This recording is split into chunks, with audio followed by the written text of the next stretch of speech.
family, and welcome to Shifting the Culture podcast. I'm your host, Brother King Cam, and as you can see, we are in studio tonight. We are in studio tonight. We got a very special guest that's going to be joining us. But first, what I need my Facebook family to do is I need you all to make sure that you comment so that we can get the maximum amount of engagement. I need you all to like. I need you to share. Shout out to the YouTube family. I need you to smash that like button and hit that subscribe button, and make sure you hit the bell so you can stay notified each and every time that we drop a video. Shout out to the Twitter family that's going to be tuning in, and always show love to our Instagram family. Make sure that you hit that comment section as well. Let me know what city and state that you're checking in from, because we always want to see where the listeners is tapped in at. All right, so now that we done got the preliminaries out of the way, as you can see, like I said, I'm live in studio tonight, got a different feel for the family, but we are going to be having a very powerful and much needed discussion with our guest tonight. And I'm so happy to have Sister in here joining us because it's important that we talk about education. Very important that we talk about education. And I got a sister with us tonight who is a vet in the educational industry, if you will, in the educational system. Joining us today is Latifah Muhammad, a visionary, an educator, entrepreneur dedicated to creating innovative learning spaces for young Black Muslim students. Originally from Washington, D.C., she moved to Atlanta, Georgia, to attend Spelman College and graduated in the class of 2012. Her passion for education led her to teaching in various public and charter school districts and even overseas in Abu Dhabi. I'm going to say that again. Even in overseas in Abu Dhabi, where she spent almost 2 years teaching English and math to Emirati children. With over 12 years in the field of education, Latifah is now the founder of Muhammad Academy, an independent school designed to promote academic excellence and spiritual growth through a uniquely tailored curriculum. Through her commitment to Black Islamic education and her background in educational leadership, Latifah seeks to empower students and their families by providing an environment that fosters mastery, self-confidence, and community pride. I want y'all to give a warm and very loud virtual applause for our guest tonight, Sister Latifah Muhammad. Thank you. Yes, ma'am. That bio is powerful. I mean, it sounds like something I would have wrote. Shoot, that sounds like something I would have wrote. But man, thank you for joining us and Shifting the Culture tonight. Absolutely, thank you for having me. You know, she inspired y'all. She inspired this in studio experience, so you gotta thank her for that. And yeah, so we want to, you know, again, thank you for joining us tonight, and we want to get right into it. You know, about Muhammad Academy. You know, so can you start by sharing a bit that wasn't mentioned in the bio about your background and education and what originally drew you into the field? Because, I mean, you kind of laid it out in the bio. So. Well, a little bit of my background in education. So I have a bachelor's degree in child development and a master's degree in instructional technology. And I started off as a kindergarten teacher. I did that for about 2 years. Then I went to fourth grade. Then I went to Abu Dhabi and taught for about 2 years there. When I came back to Atlanta, I taught third grade for 2 years, then fifth grade, and then I moved into more curriculum development roles. So I was an innovation coordinator with a startup charter school here in Atlanta, and pretty much created a K-8 computer science curriculum for the school. And then I went into being a STEAM curriculum developer, which for another charter school in Atlanta, which pretty much is similar to being an innovation coordinator, but I had to tie in more of the science and the engineering skills and the art skills with the technology. And then that brings me to around the pandemic, and I wanted to be at home. So I became a virtual instructional coach where I pretty much trained and worked to develop teachers to make sure they're utilizing best practices and just feel supported in all of the things that comes with being a teacher. And I did that with the virtual school for 2 years, and now I am in my second year doing the same thing with a nonprofit that sends tutors all around schools in Atlanta. So I pretty much just train and develop them.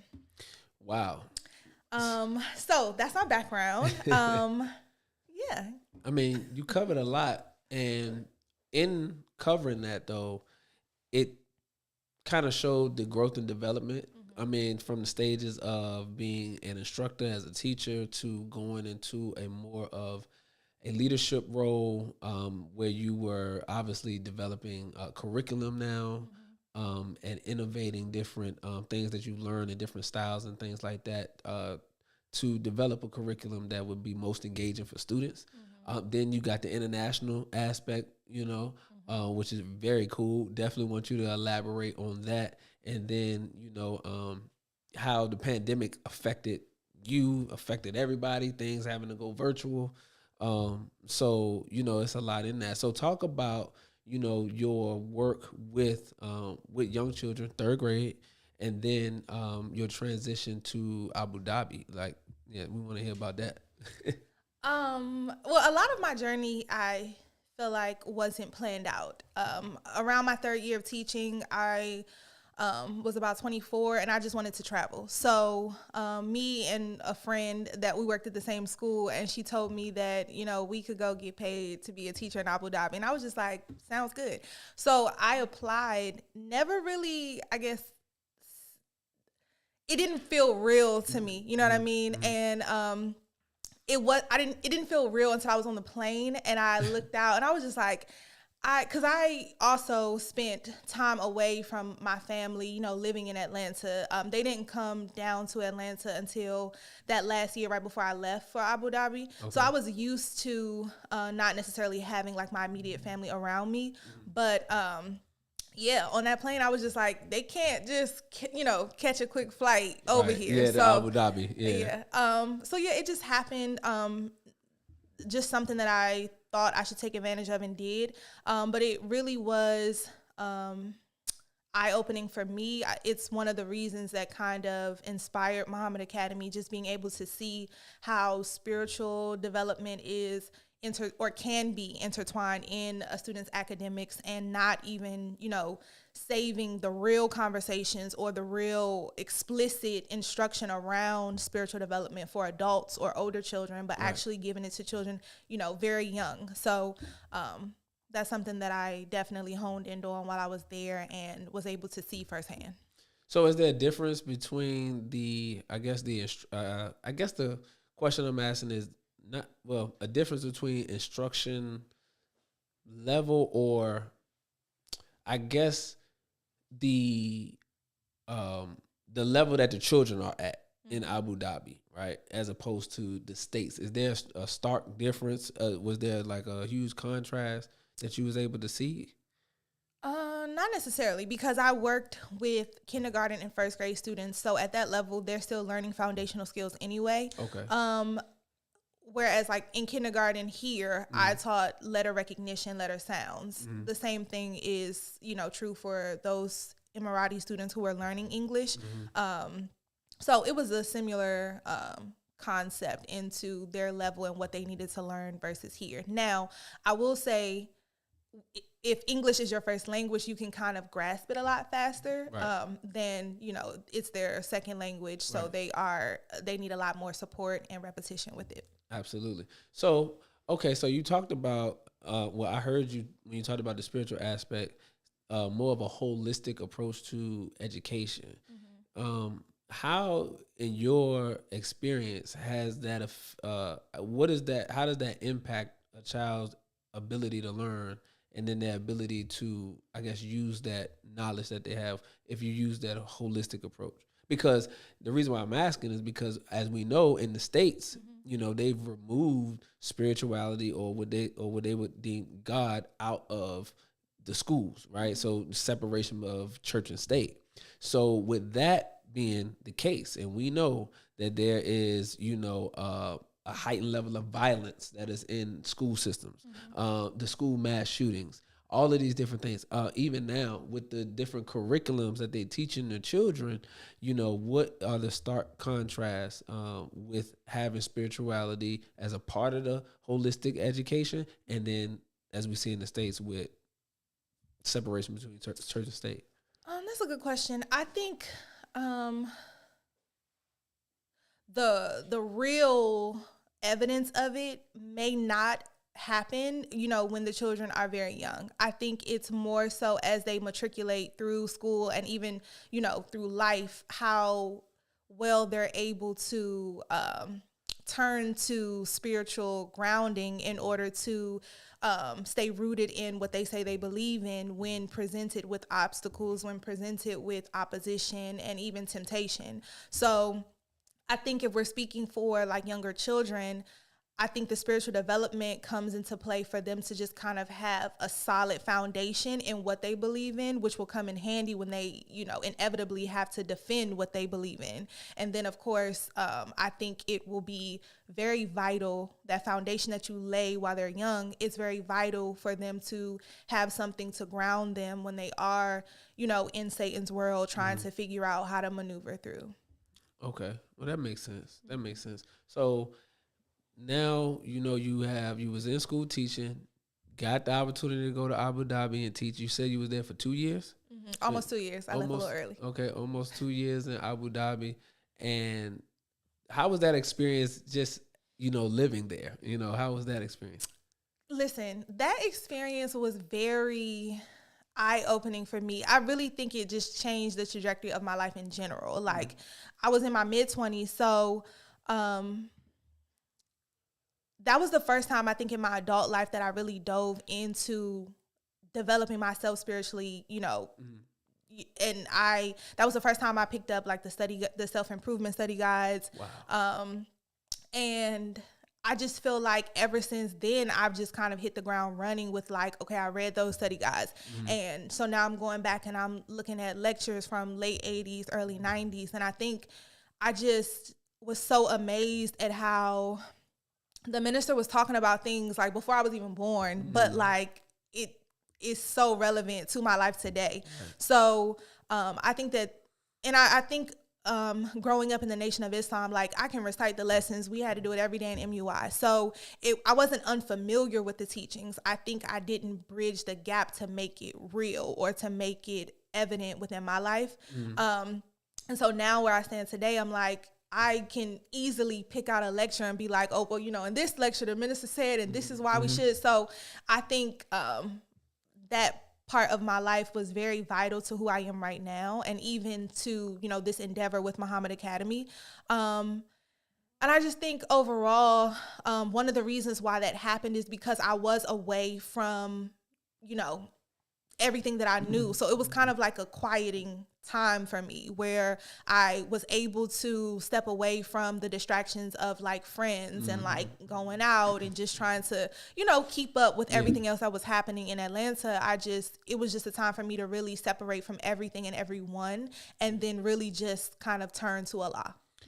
Man, that is amazing. And I think everybody should have that time, that quiet time. I don't think people are intentional enough about getting that type of time. And, they kind of get stuck in just the daily routine of things, Absolutely. Working, chasing the bag, social life, if they got children, parenting, all of that stuff. And they don't necessarily take that time for self-development, self-improvement. And I see, especially women, really at the forefront of, look, I got to take this time, and it's essential to me being able to manifest what I'm trying to accomplish now. Obviously you mentioned the power of the study guides and the lectures from the minister. And we know that the teachings is all about doing for self. Absolutely. Teachings that's one of the core principles. And on the back of the Final Call newspaper in the Muslim program, it talks about having our own schools and independent schools. Muhammad Academy is just is that, right? The teachings coming into manifestation of having our own school. So that's important. So what, outside of the teachings, what inspired you to create Muhammad Academy? And what was the initial vision that you had for the school? So two main reasons I can kind of pinpoint that inspired it. One, growing up, I was always taught to go out, get educated, but bring it back to the nation. So I always knew that I wanted to bring the talents and skills and resources that I gained throughout my career back to the nation in some way. So I was always, I guess, in the back of my head, just looking for a way to merge the two. And then just looking at how I intentionally went about developing my career outside of Abu Dhabi. I specifically sought to only work at Black schools because I know, that our children are being taught by our open enemy. And so I wanted to be a part of the solution. Yes. And helping to protect their mind from being filled with inferiority and just falsehood in general. And I think a lecture that the minister did, how education is destroying the minds of our youth. And he said, there's more than one way to kill a person. One of the most tragic ways that we're being killed is by being offered something that we'll never be able to use and call it knowledge while they know it is inferior. So I always just kind of think my purpose wasn't just to teach, you know what I mean? I always thought to see how I can be somewhat of a protection of their minds, as best as I could. So that desire, coupled with me just thinking through my experience growing up in the nation and seeing how some of my peers, for various reasons would choose not to join the ranks as adults. And I did a lot of just thought and analysis around what could happen or what should happen to change that trajectory for the next generation coming behind us. And I settled on the need for more spiritual development in childhood. I think that a lot of the children that I grew up with was definitely familiar and rooted in our culture within the Nation of Islam. But I think when it comes to them growing up and just being faced with the distractions of this world, a better foundation in spiritual development, including myself, a better foundation in spiritual development in childhood could have helped or encouraged more of let me go ahead and submit to this way of life and join in or join the ranks of the nation. And I tend to think of children as investments in our future. And so when you look at it that way, I just want to make sure we have a higher return on investment in the effort and the love and all of the things that we pour into our children, how to get a better return on investment for them actually turning around and becoming a part of this. Well, I know the minister also said in that same lecture where he talked about the damaging effects of falsehood on the mind. And he compared it to the planing of wood, and that when you plane wood, if you don't do it properly, then it can damage the wood. Yep. If you do it the right way, then it'll smooth the wood out. So he compared the falsehood that is in this educational system that's being fed to our children and how it damages the mind and how it damages your ability to be creative and to manifest what you have in your mind and bring it into reality. So understanding that and hearing what you just mentioned about, your deeper. Hold on, side note. I just want the people to know that he didn't know I was going to bring up that lecture, and he really is going off memory from that. But I just wanted to pinpoint that. Yes, ma'am. So that's one of them. That's one of the ones. But and it just highlights a deeper level of commitment that you have. This is why the teachings are so powerful and important, because you're able to produce individuals like this who go into the school system with not just wanting to teach the children, not just wanting to get a paycheck, but to protect the mind, protect the spirituality of the young people, the youth, the future of our nation. And that's important because that's why the enemy gets them at such an early age, because they're looking to cultivate their minds. Right. I believe I heard Minister Nuri say that the reason why it's called kindergarten is because their mind is like a garden, and they want to be able to fertilize that garden first. So we have to be careful. And the Most Honorable Elijah Muhammad said that the school system is the killing field. Is the killing field of our minds, of the children's minds. So it's important for us to understand that. And Muhammad Academy is definitely needed. So, man, that took me off. That was not where I wanted to go with that. But all praises due to Allah, how we bring that in there. And I'm gonna just tell y'all right now. Y'all know y'all watch my show. I don't never have no notes. I don't never have no questions. But I'm gonna just tell you right now. She came with a whole system. She sent me questions, and then an edited version of the questions, things to take out, all type of stuff. So preparation is key. I'm trying to stay with, in the parameters that she got for me. But in a minute, I'm gonna just close the phone and just rock out. So we kind of went over the journey of bringing Muhammad Academy into. Well, no, we didn't really go into bringing it into the reality of existence yet. But I'm just, thinking about your journey into how we get to this point. So now you've been in the school system, understanding what's taking place, seeing it, and knowing, okay, this is what I want to do, this is how I want to maneuver. I'm gonna say that question for later. Now, Muhammad Academy, how do we get to? I want to open up my own school. Outside of the driving force and the teachers, like where do we muster up the courage and the confidence to do that? I don't know. I don't think that I needed to muster up the confidence. So for me, I've always just been, when I grew up and they told me, I'm the original man. That's right. Cream of the planet Earth, God of the universe. I really believed it. So like, even as a child, I just always kind of operated from a place of like, in school, it's no way y'all are giving out A's and I'm not about to get one.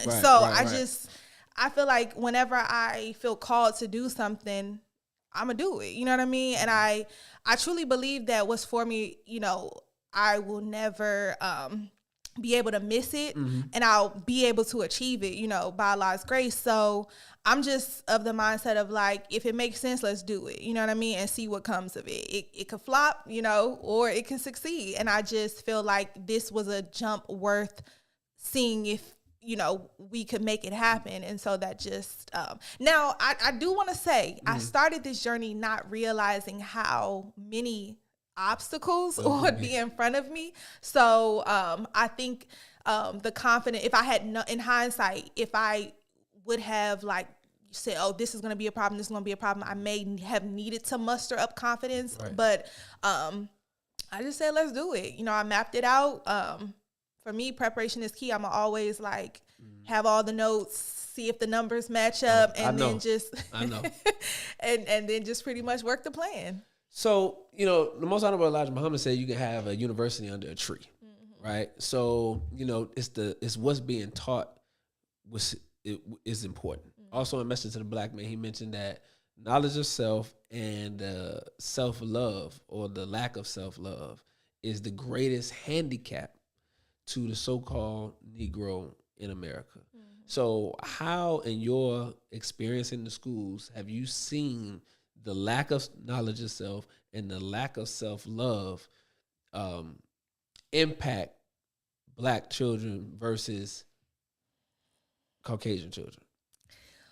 Okay, so great question. When I first started teaching, I taught in a middle to upper middle class Black area in South Fulton. And I feel like it was when I came back from Abu Dhabi and I went into Atlanta Public Schools, and I was over there by Greenbrier. Oh, okay. I know where you was at. So that was honestly the first time in my life that I experienced firsthand Black people who didn't want to attain to something better. So that was the first time that I had parents who were like, okay, she's failing in math. Why is that important? Why she need to know math? That was the first time that I heard that I would ask a student, what do you want to be when you grow up? And they said a stripper.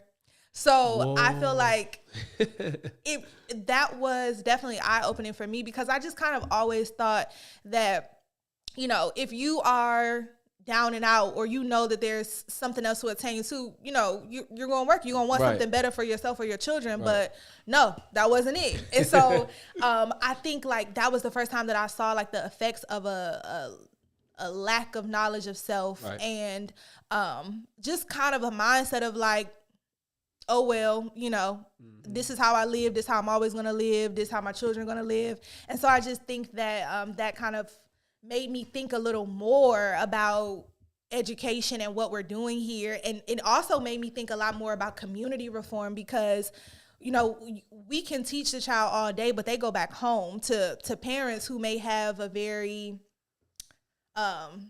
detrimental mindset to their child's development or their child's trajectory and what they can attain in life. And so I think that was probably one of the first times that I really honed in on the effects of the lack of knowledge and self. Now, I was going to ask that question. I was going to save it to later about, you know, the work that's put in at the school, and then how you combat the lack thereof when they go home, right? So, but I'm going to table that so that we can kind of stay on schedule. I appreciate the heads up. Yeah, I'm trying to stay on schedule. So now, you know, you got the idea of Muhammad Academy, and you step out on faith, and you say, okay, we're going to get the ball rolling. So how does the ball start rolling? How do we come up with the name? How do we get there? Well, it wasn't an immediate process. And since I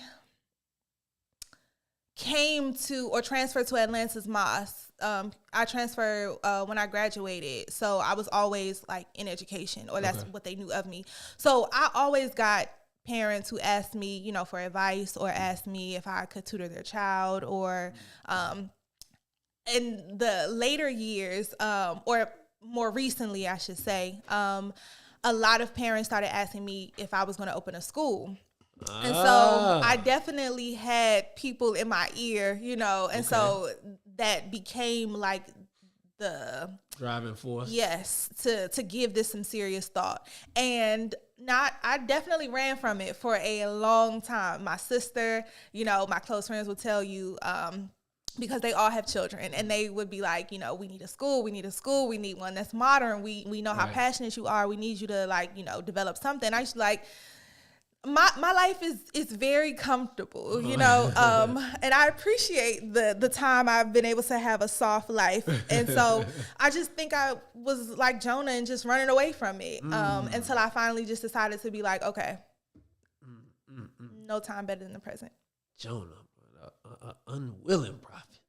Running from the assignment. Listen, I get it. Running from the assignment. So Allah is working through human beings as he does, family. We don't teach or preach no mystery God, no spook God. So Allah working through human beings, tugging at you with this idea for the school. And I know you are now with the seed in your mind about this school, and it's being watered and things of that nature. You taking it, you go into the house and sitting in the creative space in the office and saying, okay, how do I structurally put this out? How do I take this from here and what I've been doing and start planning it? Is that how that happened? Yes and no. I mean, I've always had like entrepreneurial endeavors. So I had I've had like a tutoring program. I had a summer camp where we had it was like a STEAM summer camp. So they did like different science experiments. We did that in the summer of 2021. So I wasn't new to taking an idea and making it a reality, and also relying on just my experience or the work that I'm able to do to bring it about. And I think, honestly, that's what shocked me from Muhammad Academy is the fact that I can't do it all by myself. I think that's one of the hardships that I've had to learn to kind of, overcome. Right. I'm used to just being independent or suffering in silence. And I saw very early on in this process that that wasn't sustainable. And so definitely had to learn how to be humble enough to ask for help and be vulnerable enough to accept it and, just trust my vision, in the hands of somebody else. So that's definitely been like a big lesson for me. Absolutely. Entrepreneurship will teach you that, that, you have to learn to delegate. And that is a trial for most entrepreneurs. People, we started businesses. I've had a power washing business, a promotion, a media company, all these different things. And we so used to wearing all of the hats, being completely in control of the vision. And what I've learned in business is that if you want to grow and scale, then you have to learn how to delegate. Absolutely. And that means, you got to put the baby, you got to let somebody else hold the baby. Essentially, you got to let somebody else hold the baby, which is and someone told me that, the same way Allah put it in your heart to start this school, He also put it in someone else's heart to be your help or to assist in this journey. And so when you are afraid or hesitant to ask for help, you're not only blocking your blessings, but theirs as well, because they have been called to, this path. So, I definitely had to learn to take a step back. And I think this entire journey for me has been a lesson in faith, just trusting, not only Allah and how He's guiding me, but also the people He brings into my path, and also how to strengthen your faith and hold on to your faith when those obstacles and those trials hit, and just being able to trust that this trial is, something that's meant to purify you if you just persevere, push through. So yeah, it's just been a big lesson in faith for me. Man, that's beautiful. So now, okay, so we in the journey, we in the path now of bringing this into existence. So what are some of the obstacles or surprises that you ran into, in the process of doing this? I mean, what you want to do the school, but what's the first idea? We thinking, okay, do I need a building first? Is that the first thing we looking at, or is it curriculum first, or what is the kind of like the first step that we take in order to actually start and open up a school?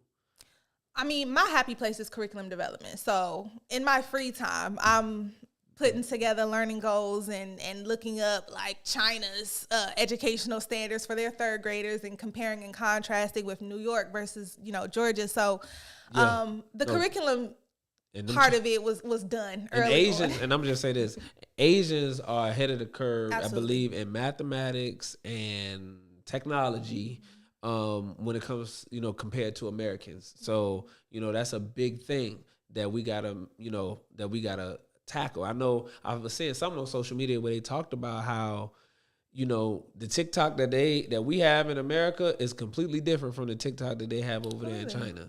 Yeah, like they basically, it's kind of, Facebook does the same thing.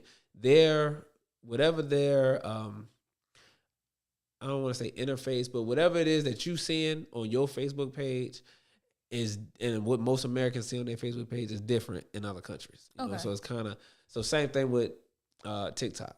Our stuff is entertainment driven. Their stuff is educational driven. So big difference. But I just, when you brought up China, that popped in my head. But so curriculum, your happy place is curriculum development.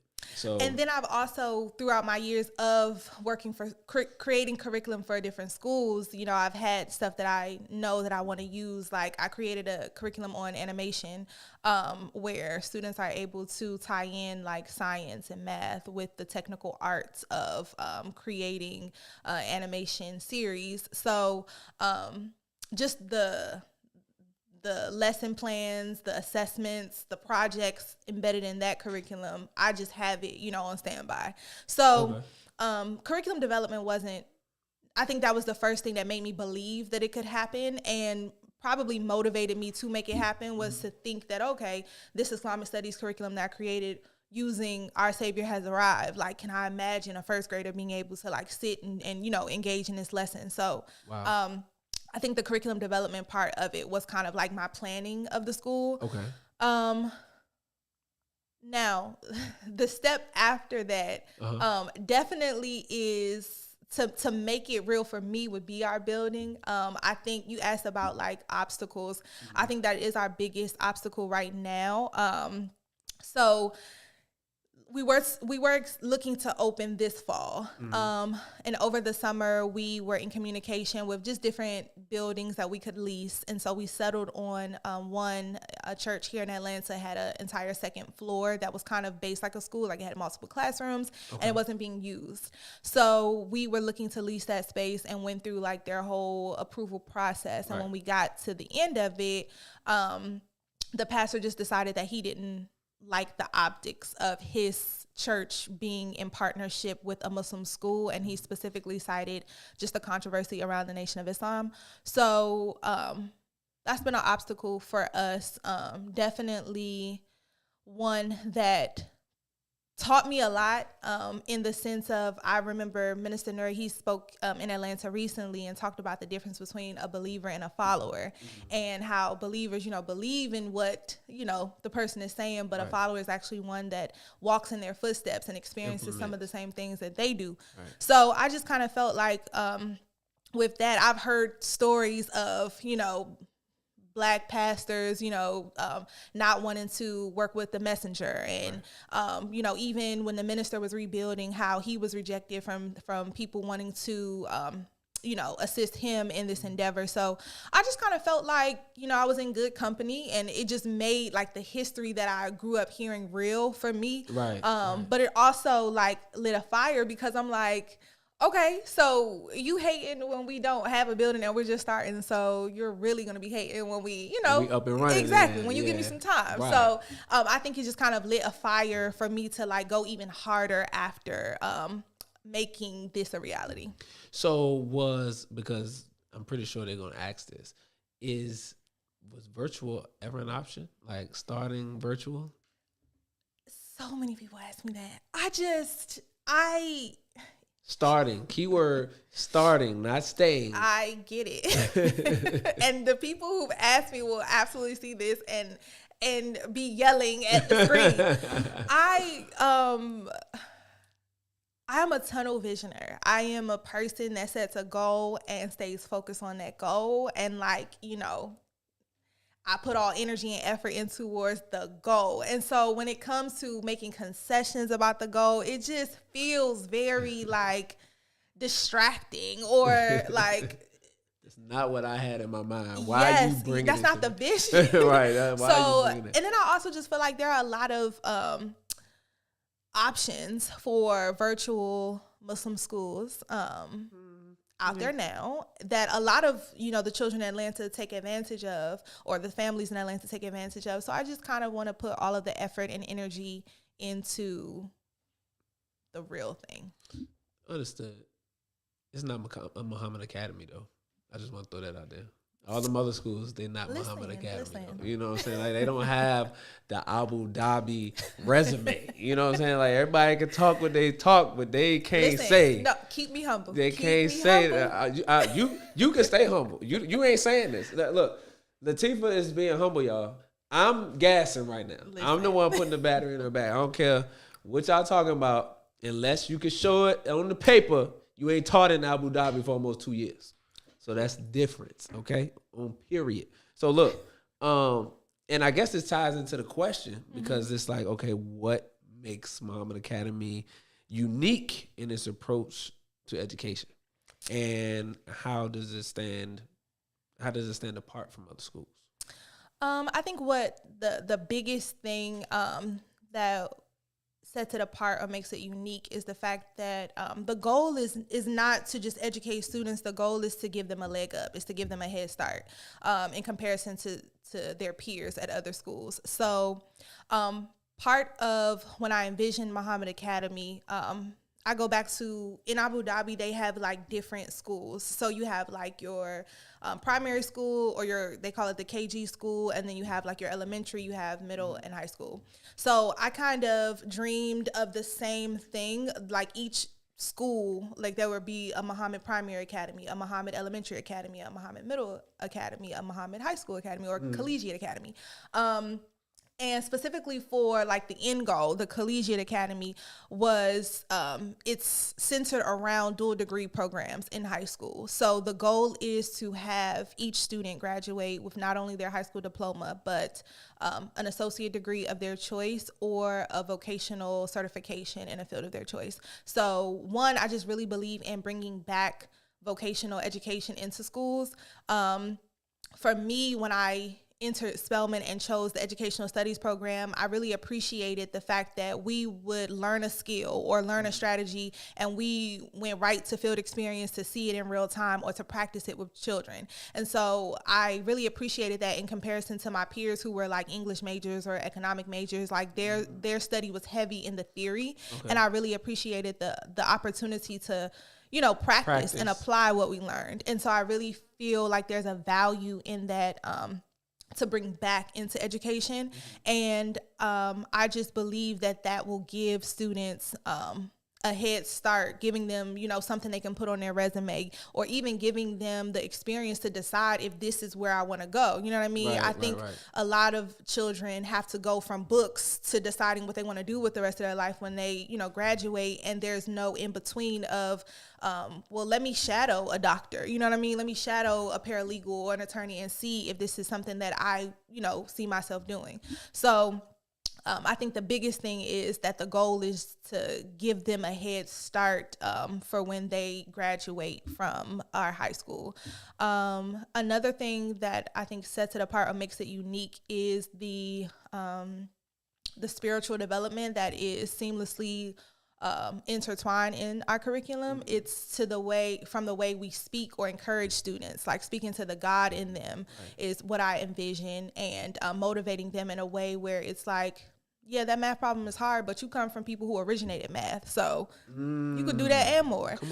Making sure that like the spiritual aspect and the true knowledge of who they are is, who we speak to and what we are, putting at the forefront, even in subtle ways, in an example like that. Also, I have ideas of a parent academy where consistent spiritual development isn't just for the child, but for the whole family. Right. I think that's something that would definitely help set us apart. And I can go on a whole tangent about that. But I think that those are some of the things that really make Muhammad Academy unique. So would the Parent Academy be in conjunction?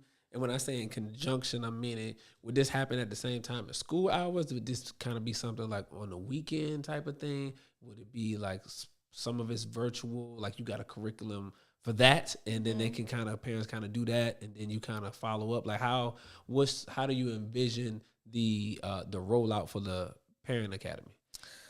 A lot of different things, but the short answer is it's more of an asynchronous requirement. So one of the charter schools, the startup charter school that I worked for a few years ago, they had requirements like, before your child starts school, you have to submit, a piece on what are your goals for your child for that year. What have you noticed about your child that we can help to, develop in them. And so I think just simple, assignments like that for parents really help them be involved in their children's educational process in a very intentional way. So similar to that, but definitely studying the teachings, books like the Willie Lynch Letter, so that we can see how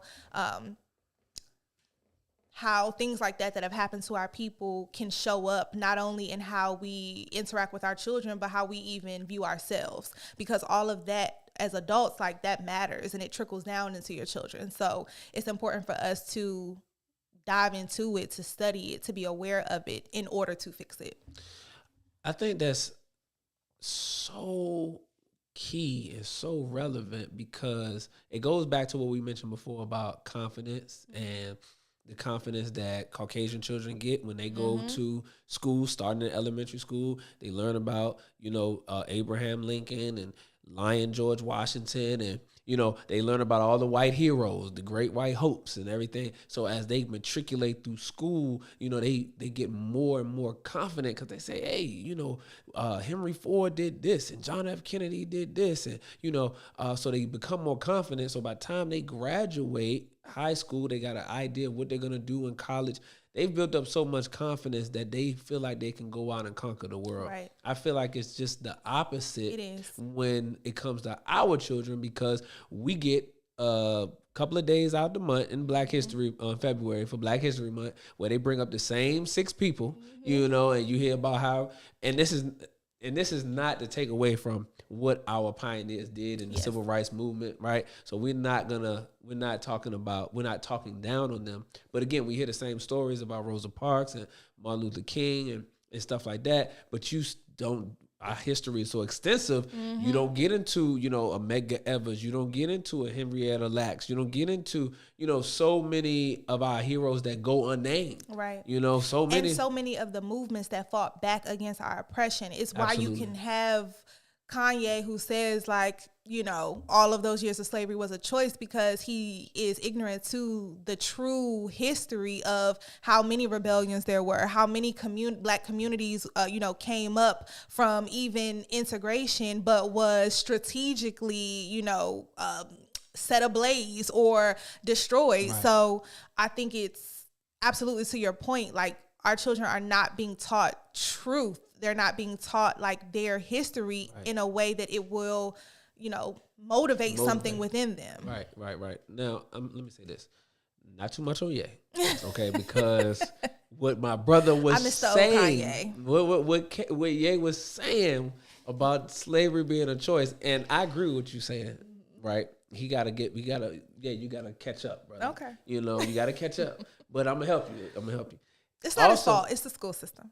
See? Okay, cool. So I ain't got to help you now, yeah, because I ain't got to help you. But, you know, because now at this point in time, you know, one could say that there has been Martin Luther King, Malcolm X, Muhammad Ali, Most Honorable Elijah Muhammad, the Honorable Minister Louis Farrakhan, bringing us this truth, right? Bringing us this knowledge and this wisdom that help elevate us from our mental resurrection, our inability to get what we need in knowledge of self and self love, right?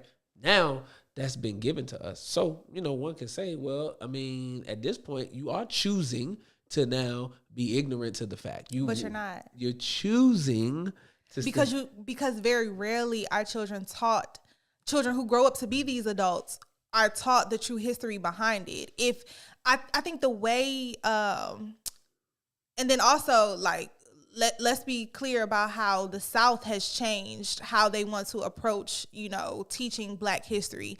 But I think even prior to that, of the banning of books and different conversations, they were taught a very docile, a very passive Black history. It was like, okay, y'all were slaves, and then people sang songs and sat in lunch counters and got hit in the head and bit by dogs, and finally laws were changed, and it's a very docile way of teaching one of their history. And it's absolutely intentional, because the last thing they want is for you to feel enlivened or like, you know, they don't want that spark that was in your ancestors that stood up and fought back to be sparked inside you. So I think that it's unfair to say it's a choice, because we have to be aware of the strategic things that are at play that are preventing our youth from, you know, knowing the full scope of things. And then I think in them not having the full understanding of history, I feel like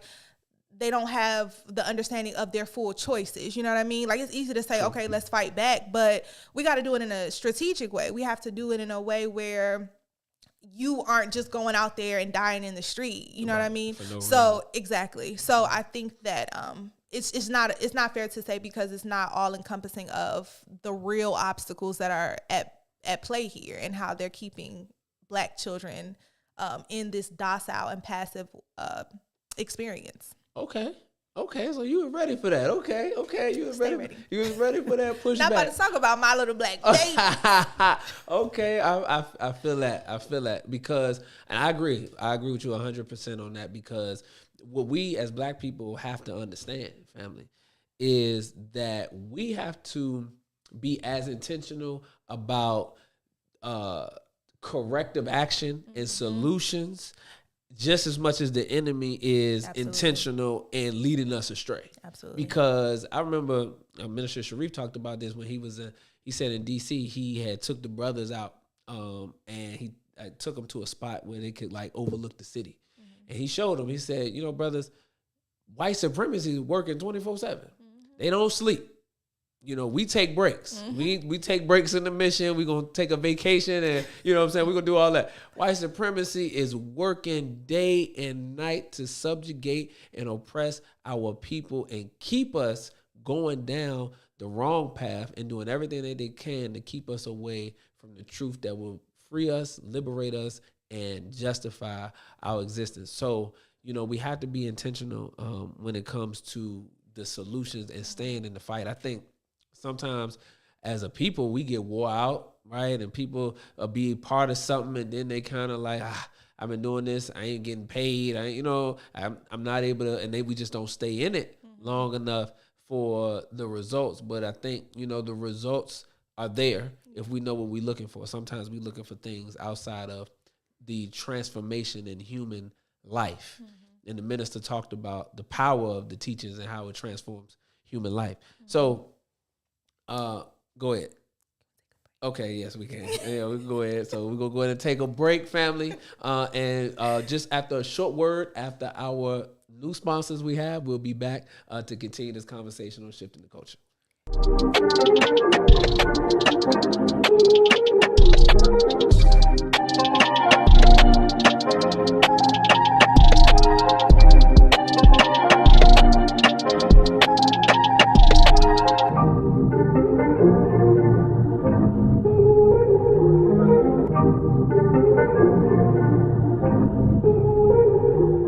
All right, family. So we are back, and yes. So we was, you know, before we left, you know, we was talking about the mindset that's pervasive in our culture around, you know, education. Now, I did want to touch on some things about the parents. That I've been thinking about. Like I said, I was going to table to a little bit later on, but let's talk about. You touched on it, but let's really dive into some of the challenges that you faced during the journey, right? And how have those obstacles been able to strengthen your resolve or shape the academy's mission? Yeah, so I think the biggest obstacle is just a lesson in persevering. I think for me, I think this is the first time in my professional and personal life that I have dealt with rejection. I think I've always just been someone who's like, okay, you put the work in, you do the right things, you get what you work for. And this is an experience where I can do all the right things, say all the right things, and still not get the funding, you know, that we're looking for, or not get that building that we were hoping for. So for me, it's just about trusting that the trials that come your way are meant to purify you. And it will if you don't abort the process and you just continue through it. So I think it's strengthened my resolve in the way where it's really the support that I've gotten that has strengthened my resolve, to be honest with you. If it weren't for the people, I absolutely probably would have said, all right, I'll think about this in 3 years. I'll come back to it later. But it's really the support that I've gotten that has motivated me in, you know, through hardships and things like that. I was thinking the other day that, you know, I told these people I was starting a school and they really believed me. And it's like, it's so crazy to think about. But it's like the people that when they see me, they ask me, you know, how's the school? You know, what's going on? How can I help? Those who donate. I talked a little bit about asking for help, and over the summer we had different committees, and some amazing women signed on to plan different fundraiser events and assist in a lot of different capacities, and I'll forever be grateful for them because they came to me at a time where I really needed help but didn't know how to ask for it, and I just think the support that I've gotten has just been amazing. To this day, those are some of the same women who will repost, you know, something on our Instagram or donate to different things that we have going on. So it's the support that has strengthened my resolve and kept me going even in times where I wanted to just be like, never mind. Right. So the only holdup that we having right now is just the building? Right. Absolutely. Okay. So the building is the only thing. So let me ask you this. What are your thoughts on some of the other people in our community who are opening schools or striving to open schools? We know Dr. Umar has, a building in Wilmington, I think it's Wilmington, Delaware, or in Delaware, I believe. They got a school and stuff like that. So, what are kind of your thoughts on other people who, are striving to open schools or opening schools with a particular type of curriculum? I think it's amazing. I think it's a school choice. School choice is very important.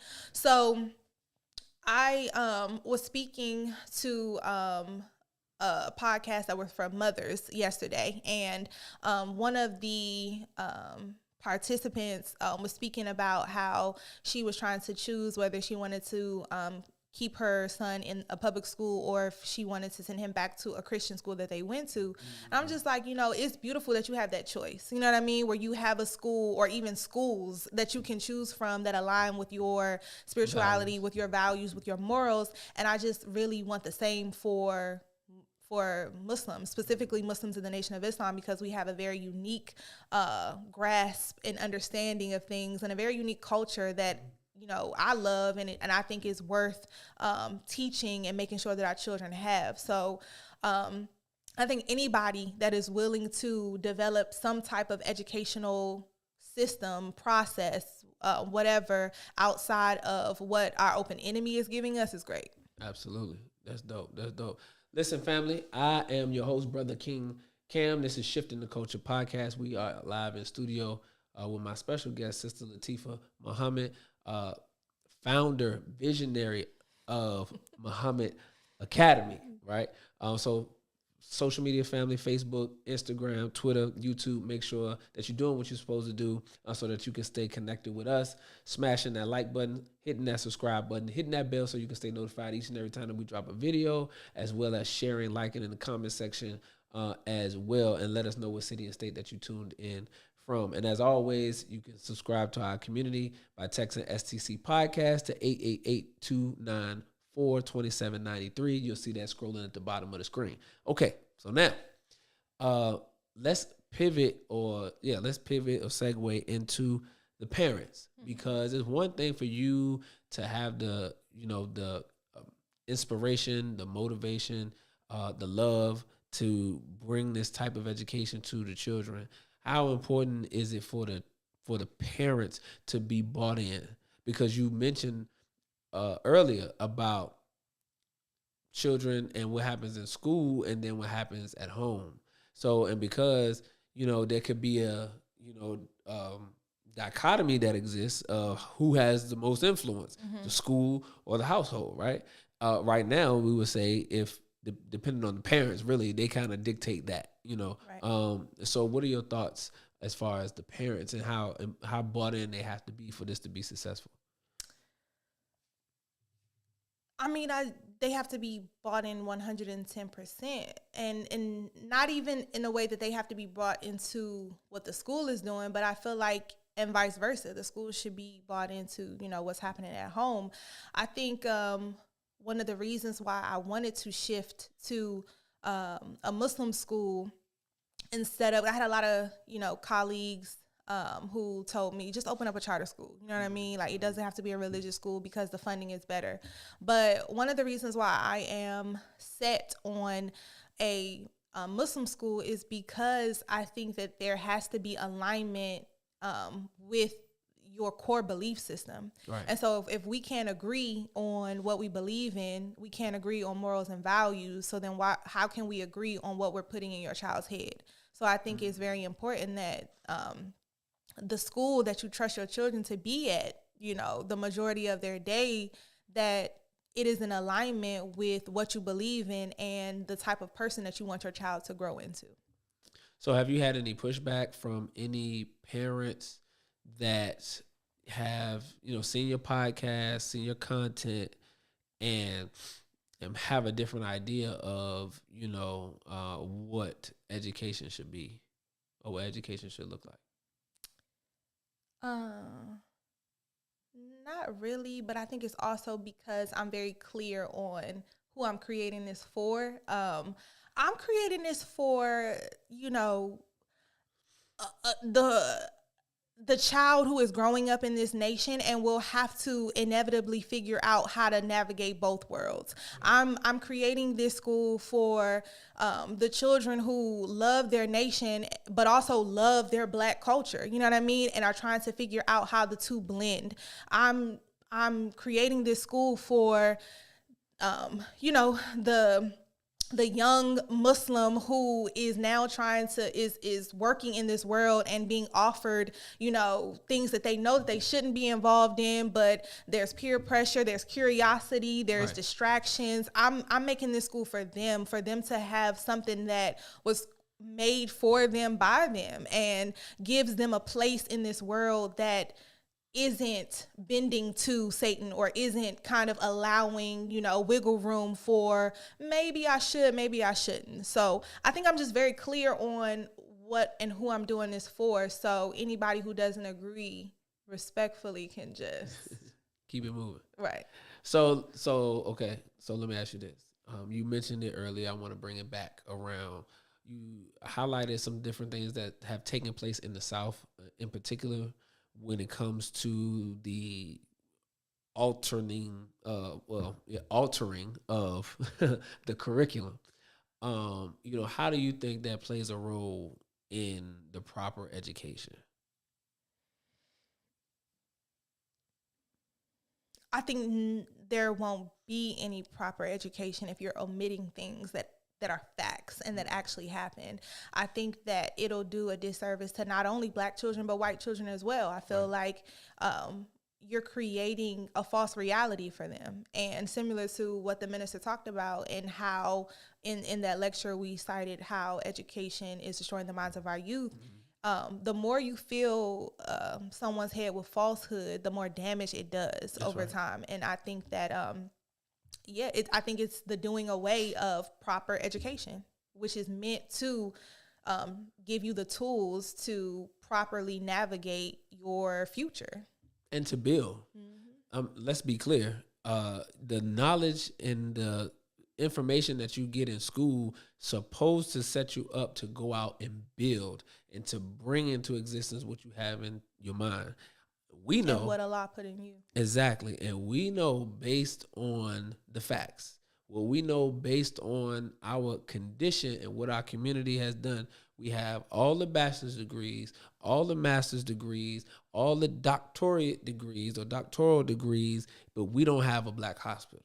We don't have enough independent Black-owned schools. Right. We don't have Black banks. We don't have cities and towns that we can call our own, but we got the education. So it shows that there is a issue with the education that we're receiving. It's a glitch somewhere. It's not, as the minister says, it's archaic and it's not functional to build a new world. Absolutely. And that's what we see with this current system of education that is used to indoctrinate our children, indoctrinate people in general, but specifically our children to American ways of life, which we know to be detrimental in all facets, right? So with that being said, you know, and understanding this, you know, you see a lot of parents who are either, you know, completely bought in, you know, have obviously school choice.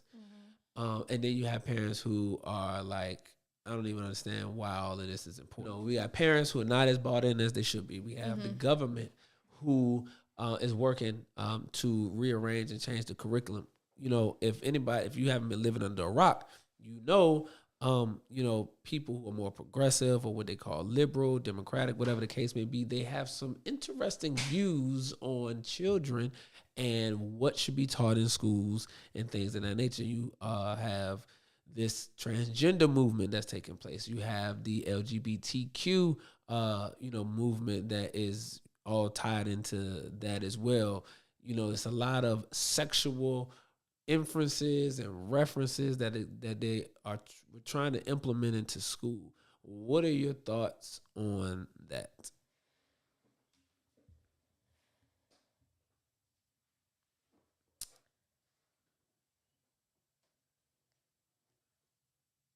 I think that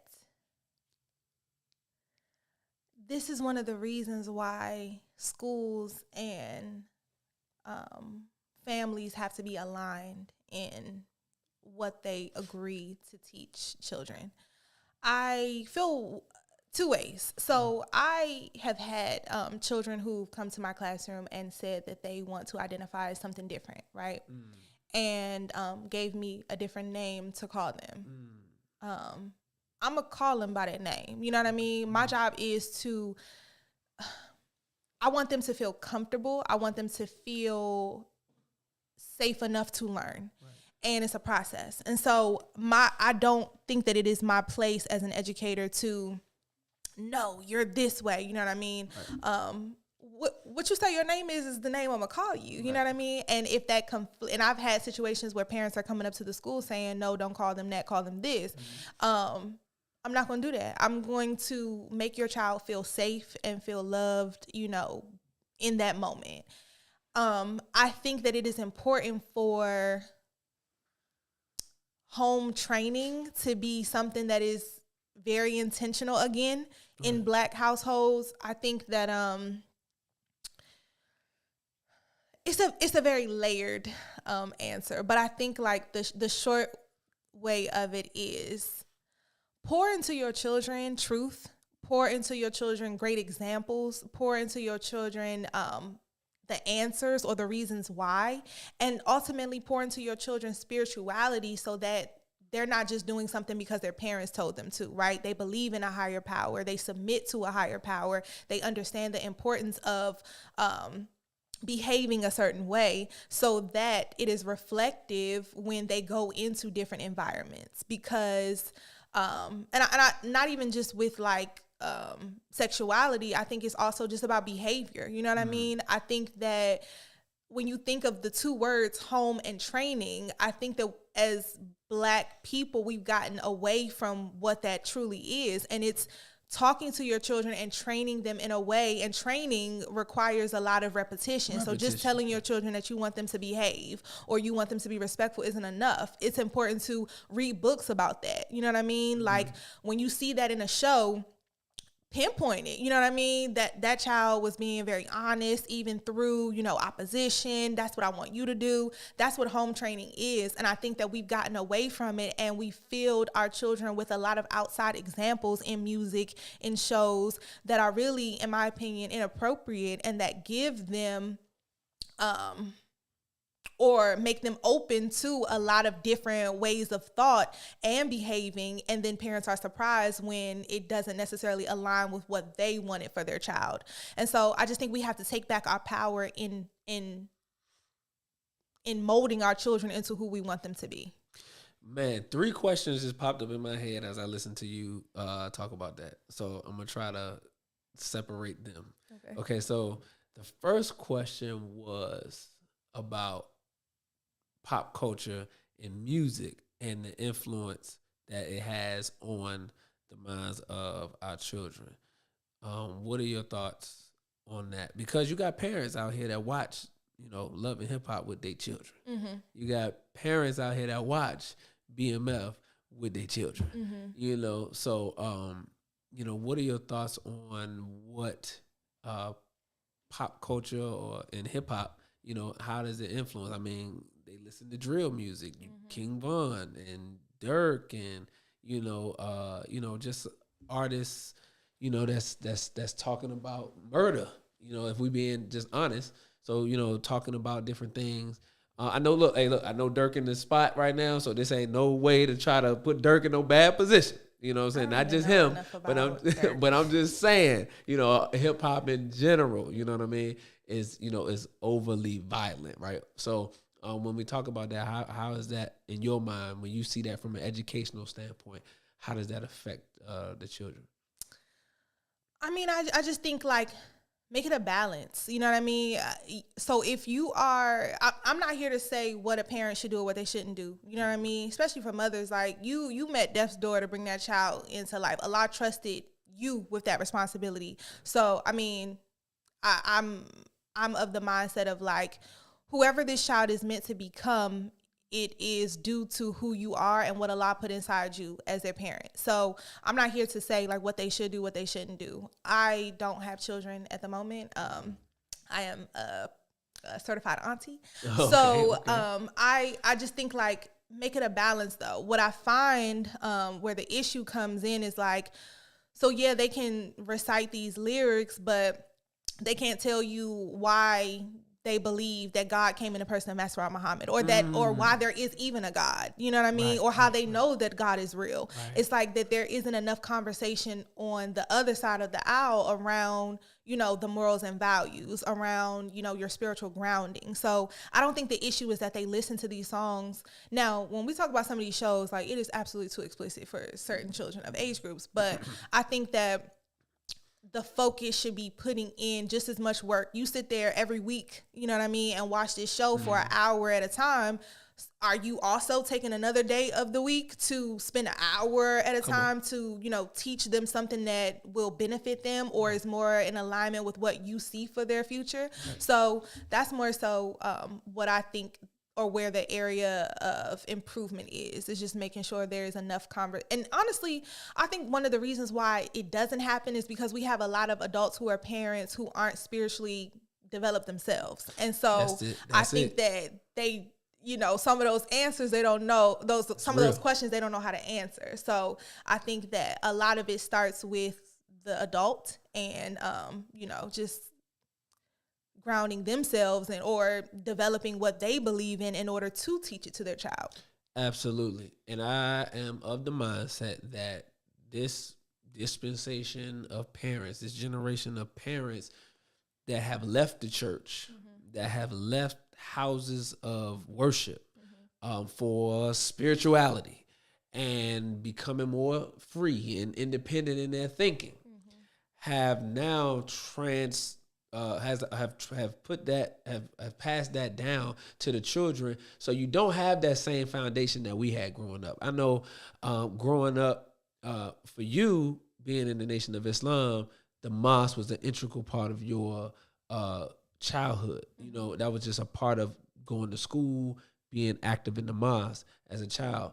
Me growing up, being active in the mosque, in Muhammad University, but also a part of my background is being in church. My mother and when my mother left Islam as an adult, not left Islam, but did not register as an adult at a time when I was growing up, and she married into a Christian family, and in that Christian family, we had to go to church. So, you know, and be active in church. We was in the choir, usher, all of that stuff.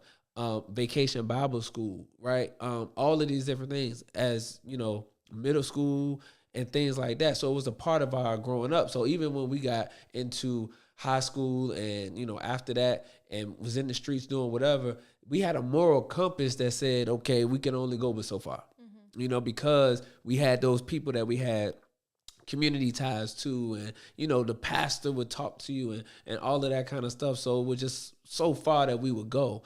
But now when you see children who don't have that, you know, they don't spend time in church, you know, they don't do any of those things. So they don't have that moral compass. So when they get out and they get exposed to, you know, guns, drugs, girls, boys, and all of that, they don't have a moral compass to say, okay, this is where we're going to stop.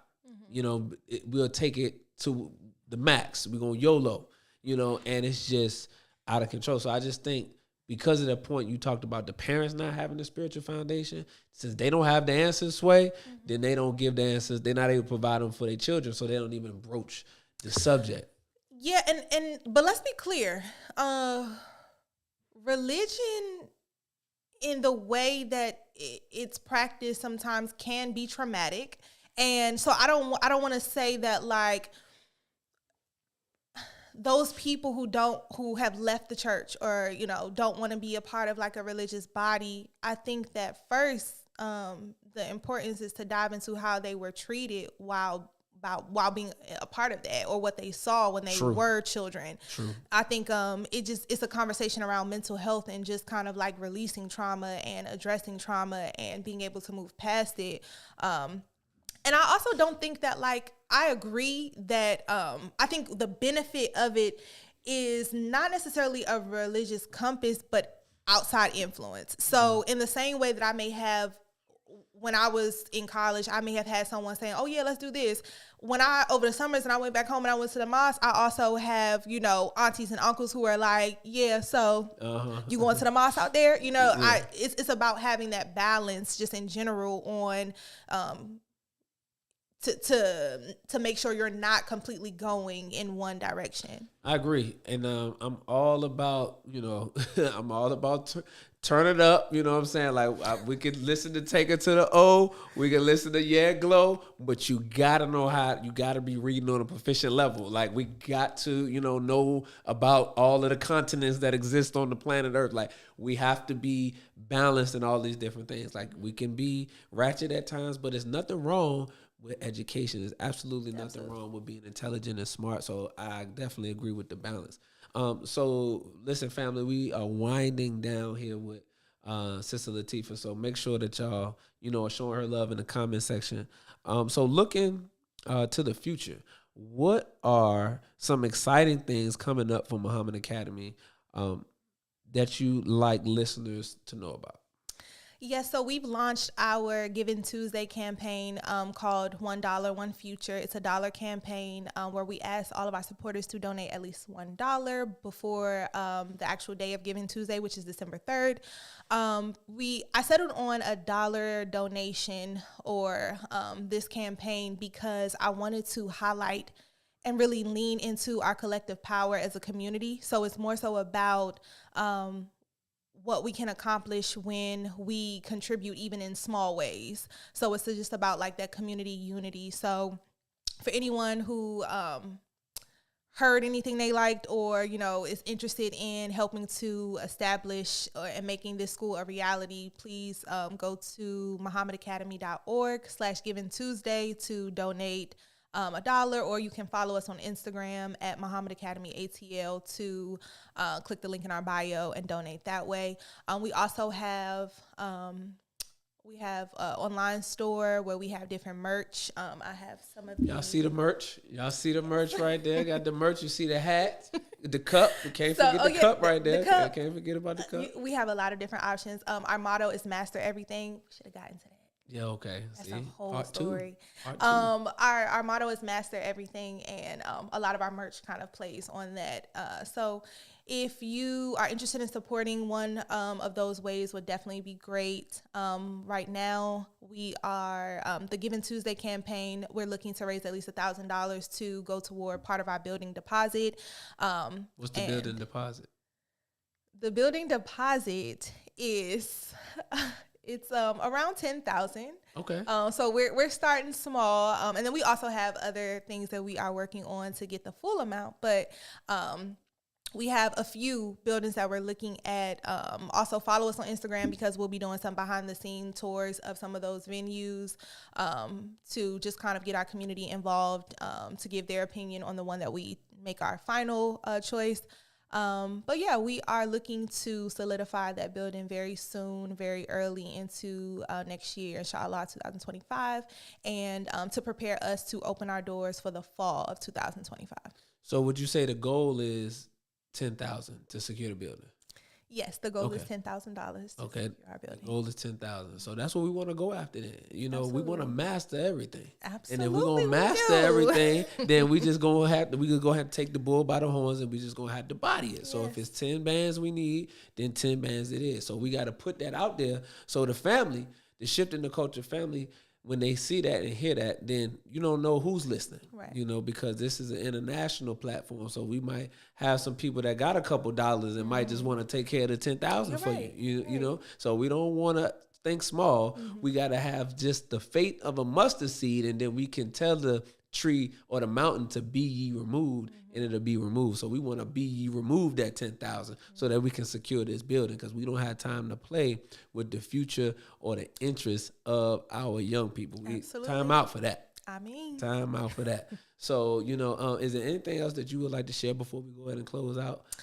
No, but I really want to thank you. I really appreciate you giving me the opportunity to speak about this school and to spread the word. And again, we don't know who's listening. So anytime that I have the opportunity to just kind of spread this information about the school and also just my passion in education, I pray that there's someone out there who got something from, something that we talked about today that will benefit them and their children. So thank you. You're welcome. And I appreciate you for, thinking enough of us to come on and be able to share your story, the journey, the ups and downs, the obstacles and things of that nature. And any way that we are able to shift the culture and bring this into existence, we definitely want to help. So again, we thank you for your time, you and your team, emailing me and, all of that stuff, getting it right together. So we certainly appreciate it. So listen, family, I'm your host, Brother King Cam. This is Shifting the Culture podcast, and we thank you for joining us tonight with this special edition live in studio with our special guest, Sister Latifah Muhammad. Again, y'all give her a virtual round of applause, and man, you'll catch us back next week. Same time, same place. Peace.